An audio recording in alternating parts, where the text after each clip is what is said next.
La diplomatie est un meilleur investissement que l'armement. Vous êtes d'accord? Qui veut commencer? Lal? Ce qu'on remarque en Belgique, c'est qu'on sous-investit la diplomatie. Donc, sur les 20 dernières années, le nombre de personnes relevant du pouvoir public et s'impliquant dans les relations diplomatiques avec les autres pays, à l'ONU, etc., a diminué. On a sous-investi, y compris dans la coopération au développement. Et donc, tout ce qui est investissement pour tenter d'éviter les conflits, créer des liens entre les pays, créer des solidarités, est sous-investi par notre État, qui en même temps veut augmenter les dépenses militaires. Et donc on voit vraiment qu'ils veulent arrêter tout ce lien de tentative d'essayer d'éviter les conflits, d'essayer d'organiser le monde différemment, de se parler aussi avec les pays du Sud d'égal à égal, d'essayer de trouver des solutions pour les pays du Sud plutôt que taper sur les migrants, par exemple. Ben, on voit que tout ça est sous-investi. Il y a, je pense, 20 à 25% de diplomates en moins en Belgique sur les 20 dernières années, là où on veut augmenter le nombre de gens qui sont consacrés plutôt à la guerre. Et donc, on voit vraiment qu'on est dans un état d'esprit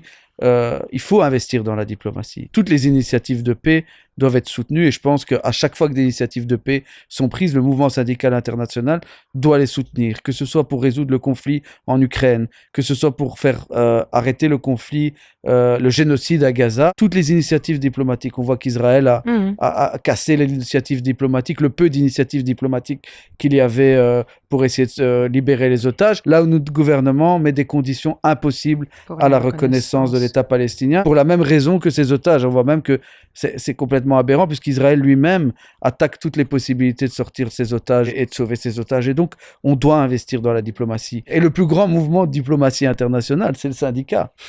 C'est le syndicat qui est aujourd'hui représenté par lui. On a besoin de coopération et de dialogue et pas de confrontation. Et donc, c'est pour ça aussi que nous sommes très présents au niveau international. On a besoin de plus de Nations Unies et pas de moins de Nations Unies à ce moment. On a des défis énormes au niveau géopolitique. Donc, on doit investir dans la diplomatie, dans le dialogue. Moi, je serai, fin de la semaine prochaine, je serai à New York, l'Assemblée générale des Nations Unies. J'ai mon programme, j'ai mes points de vue. Par exemple, sur le conflit le génocide à Gaza, on joue notre rôle là-bas comme le plus grand mouvement social. On est aussi respecté et on demande aussi le respect au niveau international. Parce que ce qui se passe maintenant, c'est qu'il y a des leaders mondiaux, par exemple dans les États-Unis, qui n'ont aucun respect pour les autres. Et donc, ça, c'est aussi une des raisons pour lesquelles nous avons maintenant la guerre en Ukraine. On n'a pas respecté certains pays après le changement début des années 90. Donc, respect, dialogue, coopération et pas de domination. Donc, le monde n'a pas de besoin de certains pays qui se profilent comme être dominantes. Non, on n'a pas besoin de ça. Donc, on doit vraiment investir dans le dialogue. Et c'est pour ça aussi, au niveau du BET, mais aussi au niveau des Nations Unies, que nous disons et continuons à dire d'investir dans les Nations Unies, mais aussi dans plus de démocratie dans les Nations Unies, par exemple. Parce que maintenant, tout le pouvoir, c'est dans le Security Council, le Conseil de sécurité. C'est 7 ou 8 pays qui décident tout. Non, on doit investir plus dans l'Assemblée générale. Parce que les pays peuvent parler là-bas, mais ils n'ont pas de pouvoir. L'Assemblée générale, c'est finalement le Security Council qui peut décider. Non, on doit changer aussi les Nations Unies. Mais on a besoin de plus de Nations Unies. Ça, c'est clair.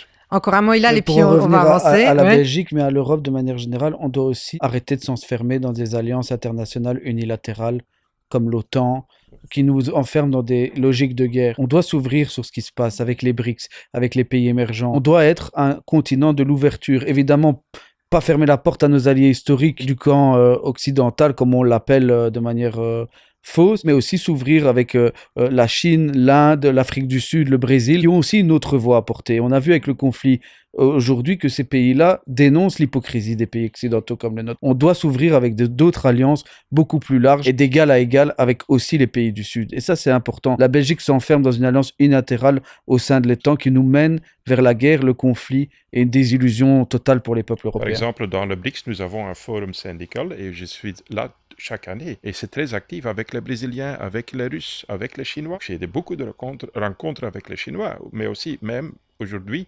encore avec la Russie, mais aussi avec les autres pays, l'Inde par exemple. Donc c'est très important de nous engager et la CSI est aussi reconnue par les Russes, par les Chinois comme le leader, l'organisation syndicale qui est en charge du syndicalisme international. Dialogue. Jamais fermer les portes. C'est vous qu'on aurait dû mettre en table de négociation.